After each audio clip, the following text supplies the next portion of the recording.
you guys hear her question? Do I need to repeat it? I'm saying, well, the ceremonies themselves, actually, the moment, it's very little time between the acknowledgement and apology and the forgiveness. That part happens about as quickly as you saw.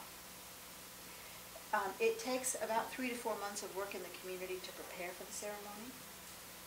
And then there's at least a year, 18 months, 2 years of follow-up work in the community afterwards.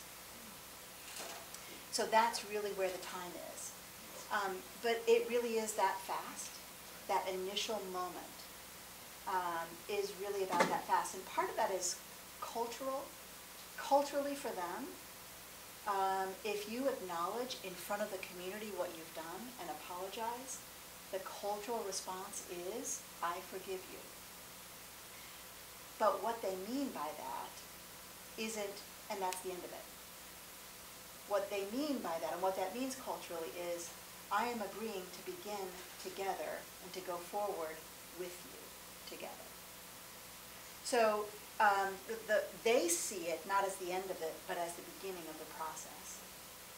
And it doesn't come out so much in the film. You begin to see it in the community farm scenes at the end.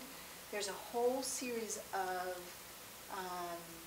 follow-up activities that they do in the community to support and sustain that process.